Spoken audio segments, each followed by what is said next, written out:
Hi friends, welcome to my channel. ಮೊದಲನೇದಾಗಿ ಯಾರೆಲ್ಲ ಈ ವಿಡಿಯೋ ನೋಡ್ತಿದ್ದೀರೋ ಸಬ್ಸ್ಕ್ರೈಬ್ ಮಾಡ್ಕೊಳ್ಳಿ. ಅದೇ ರೀತಿಯಾಗಿ ನಿಮ್ಮ ಫ್ರೆಂಡ್ಸಿಗೂ ಸಹ ಶೇರ್ ಮಾಡಿ.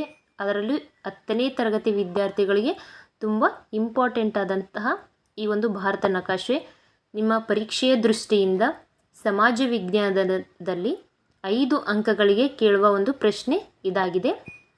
ಅದೇ ರೀತಿಯಾಗಿ ಫಸ್ಟು ನಿಮಗೇನಪ್ಪ ಅಂತಂದರೆ ನಮ್ಮ ರಾಜ್ಯಗಳ ಸಂಖ್ಯೆ ಎಷ್ಟಿದೆ ಅಂತ ಗೊತ್ತಾಗಬೇಕು, ಕೇಂದ್ರಾಡಳಿತ ಪ್ರದೇಶಗಳು ಎಷ್ಟಿದೆ ಅಂತ ಗೊತ್ತಾಗಬೇಕು.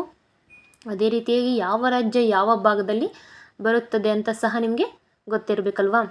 ಆ ಪ್ಲೇಸ್ ಗೊತ್ತಾಯಿತು ಅಂದರೆ ಅವ್ರು ಯಾವುದೇ ಪ್ರಶ್ನೆಯನ್ನು ಕೇಳಿ ನೀವು ಆನ್ಸರ್ ಮಾಡುವಂಥ ಸಾಧ್ಯತೆ ಹೆಚ್ಚಾಗಿದೆ. ಸೊ ಫಸ್ಟ್ ಏನಪ್ಪ ಅಂದ್ರೆ ನಾವು ಮೊದಲನೇದಾಗಿ ಜಮ್ಮು ಕಾಶ್ಮೀರ್, ಹಿಮಾಚಲ ಪ್ರದೇಶ್, ಪಂಜಾಬ್, ಹರಿಯಾಣ, ಉತ್ತರಾಖಂಡ, ದೆಹಲಿ ಇದು ಒಂದು ಕೇಂದ್ರಾಡಳಿತ ಪ್ರದೇಶ ಹೌದಲ್ವಾ. ನೋಡಿದ್ರಾ, ಇಷ್ಟು ಪ್ರದೇಶಗಳು ಮೇಲಿನ ಒಂದು ರಾಜ್ಯಗಳನ್ನು ಗುರುತಿಸುತ್ತವೆ.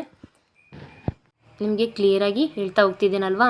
ಸೊ ನೆಕ್ಸ್ಟ್ ಏನಪ್ಪ ಅಂದ್ರೆ ಉತ್ತರ ಪ್ರದೇಶ್, ಬಿಹಾರ್, ಜಾರ್ಖಂಡ್, ಛತ್ತೀಸ್ಗಢ, ಒಡಿಸ್ಸಾ, ವೆಸ್ಟ್ ಬೆಂಗಾಲ್ ಅಂತ ಕರಿತೀವಿ. ಇದನ್ನ ನಾವು ಪಶ್ಚಿಮ ಬಂಗಾಳ ಅಂತ ಸಹ ಕರಿತೀವಿ. ಮಕ್ಕಳೇ, ಇನ್ನೊಂದು ಪ್ರಶ್ನೆ ಏನಪ್ಪ ಅಂದರೆ ಈ ಒಂದು ಸಿಕ್ಕಿಂ ರಾಜ್ಯ ಇದೆಯಲ್ವಾ, ಸೇಮ್ ನಮ್ಮ ಒಂದು ಹೆಬ್ಬೆಟ್ಟಿನ ಥರ ಇದೆ ಅಲ್ವಾ, ನೋಡಿ ಅಲ್ವಾ. ಈ ಒಂದು ಪ್ರಶ್ನೆ ನಮ್ಮ ಒಂದು ಈ ಸ್ಪರ್ಧಾತ್ಮಕ ಪರೀಕ್ಷೆಯಲ್ಲೂ ಸಹ ಕೇಳಿರುವಂಥ ಪ್ರಶ್ನೆ ಇದಾಗಿತ್ತು. ಈ ಹೆಬ್ಬೆಟ್ಟಿನ ಗುರುತಿನಲ್ಲಿರುವಂತಹ ರಾಜ್ಯ ಯಾವುದು ಅಂತ ಈ ಥರ ಕೇಳಬಹುದು. ಸೊ ಅದೇ ಸಿಕ್ಕಿಂ.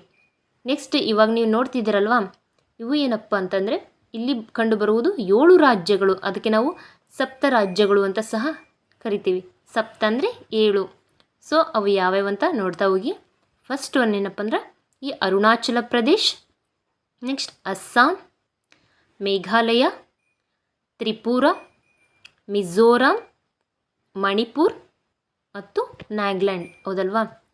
ಇವಕ್ಕೆ ನಾವು ಸಪ್ತ ರಾಜ್ಯಗಳು ಅಂತ ಕರಿತೀವಿ. ಅದೇ ರೀತಿಯಾಗಿ ಮಕ್ಕಳೇ, ನಿಮ್ಗೆ ಏನಪ್ಪ ಅಂದರೆ ಈ ಮೇಘಾಲಯ ನಿಮಗೆ ಗೊತ್ತಿದೆ ಅಲ್ವಾ.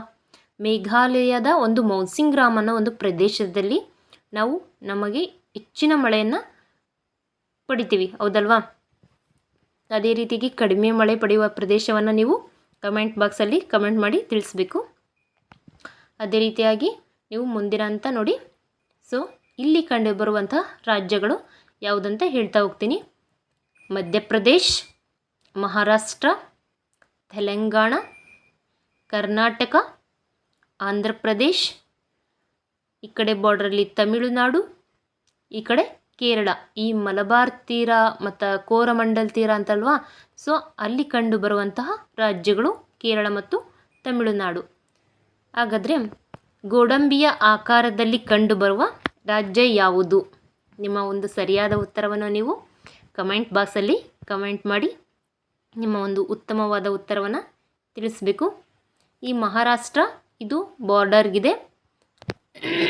ಅದೇ ರೀತಿಯಾಗಿ ಈ ಕೇರಳ ಅಲ್ವಾ, ಇದನ್ನು ನಾವು ಈ ಕಾಸರಗೋಡು ಮೂವಿ ನೋಡಿರಲ್ವಾ. ಸೊ ಈ ಕಾಸರಗೋಡು ನಮ್ಮ ಕರ್ನಾಟಕಕ್ಕೆ ಸಂಬಂಧಿಸಿದಂತೆ ನಾವು ಕೇರಳ ರಾಜ್ಯದವರು ಕೇರಳಕ್ಕೆ ಸೇರಿಸಿದ್ದು ಅಂತ ಅವರು ಈ ಒಂದು ವಿವಾದ ನಡೀತಾನೇ ಇದೆ. ಸೊ ಇಷ್ಟು ರಾಜ್ಯಗಳ ಸಂಖ್ಯೆ ನಿಮಗೆ ನೋಡಿದ್ರಿ. ಇವು ಯಾವ್ಯಾವ ಅಂತ ಕಂಡು ಬಂತಲ್ವಾ. ನೀವು ರಾಜ್ಯಗಳನ್ನು ಕೌಂಟ್ ಮಾಡ್ತಾ ಹೋಗಬೇಕು.